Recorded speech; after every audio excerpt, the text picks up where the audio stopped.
All right, let's just jump right in. Look, we've all been there, right? You've spent months, sometimes years on a project.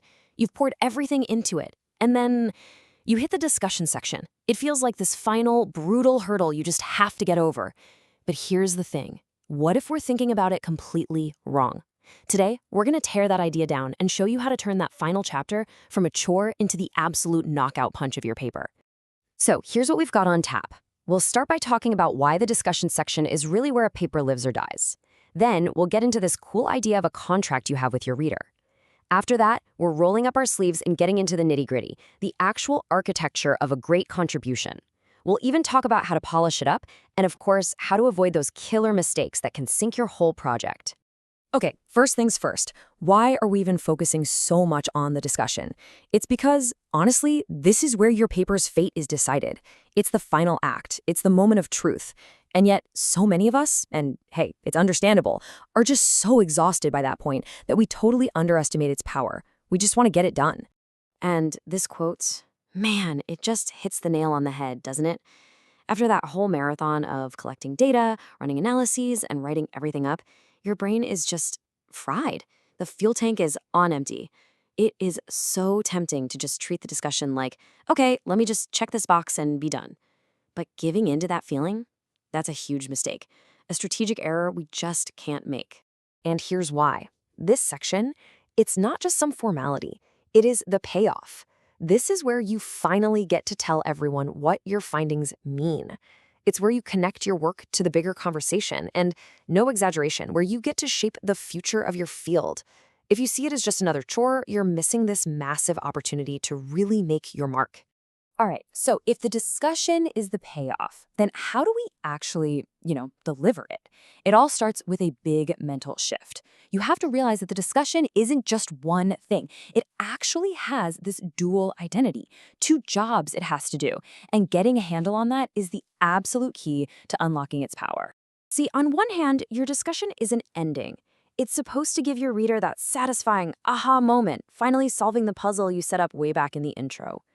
But, and this is so cool, at the exact same time, it's a new beginning.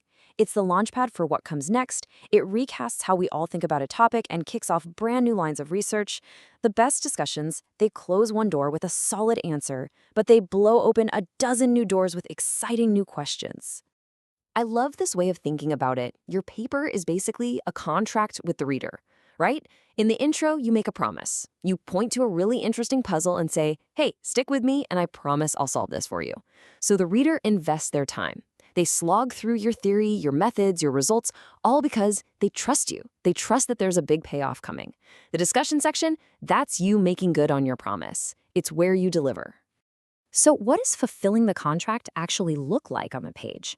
Let's check out this awesome example from Kirtley and O'Mahony's paper on pivots. A weaker paper might just say something like, we found that firms make strategic changes. I mean, okay, thanks. That's a result, not an answer. But look what they did. They delivered a real theoretical payoff. They defined a pivot as a cumulative reorientation triggered by a specific configuration of conflicting and expanding information. Now that's a powerful new idea. That's fulfilling the contract. Okay, so we've nailed down the why. We get it. The discussion is a big deal. So now let's get practical. Let's talk about the how. How do we actually build this thing? Well, it's not magic. It comes down to having a really clear, deliberate structure, a solid architecture. A really killer discussion section has 5 main parts. Think of them like pillars.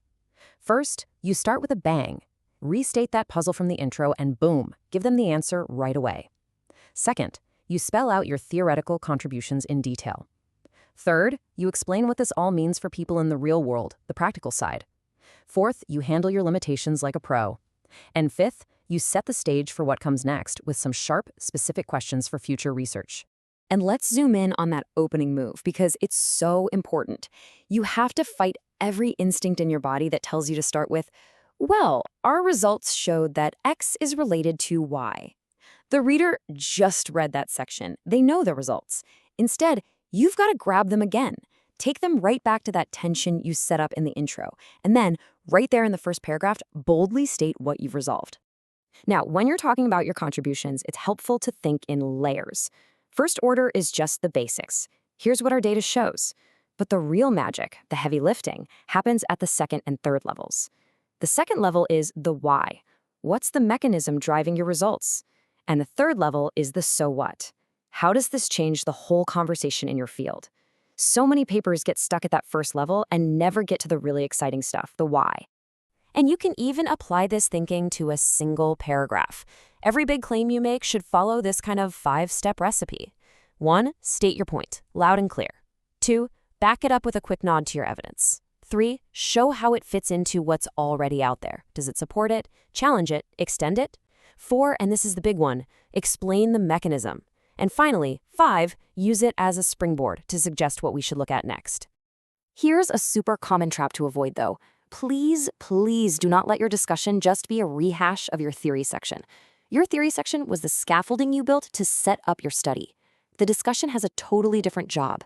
Its job is to synthesize what you found and use it to reframe what the whole field knows now. If your discussion just sounds like a repeat of your theory, you're not doing the work. You're just rehashing. So, we've got the basic skeleton down. Now let's talk about the details that take a discussion from good to unforgettable. This is all about being honest with your work and making sure your insights are actually useful to other people. And of course, how you do this will look a little different depending on your methods.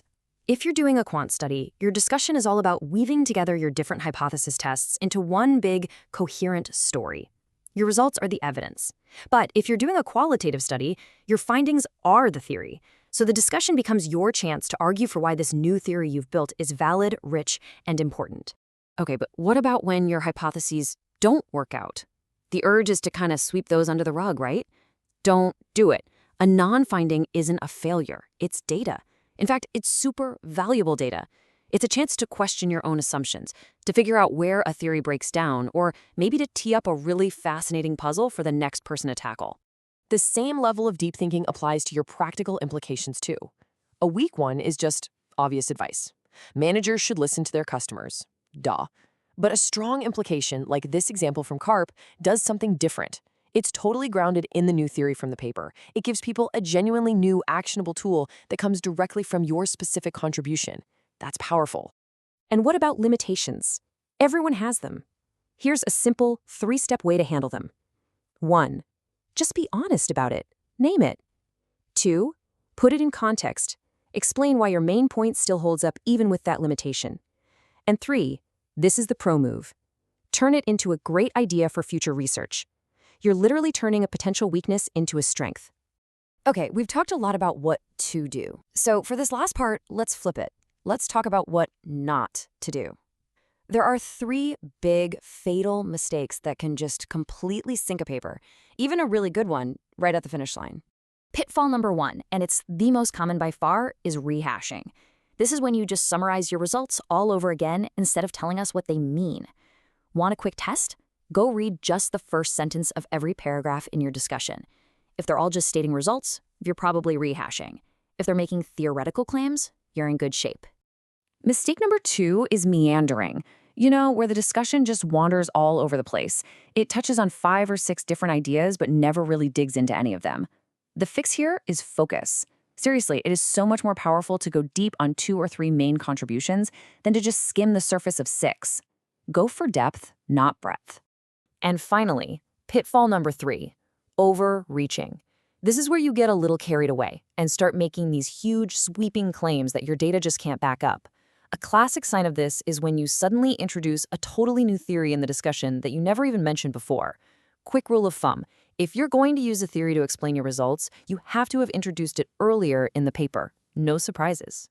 So as we wrap this up, I want to leave you with one last question to keep in your back pocket. Your discussion section is it. It's your last chance to make your point, to leave a real impression. So before you write, ask yourself this. If a reader could only remember one single sentence from my entire paper, what would it be? If you can answer that question and make sure your discussion delivers it, then you're on your way to writing an absolutely killer payoff.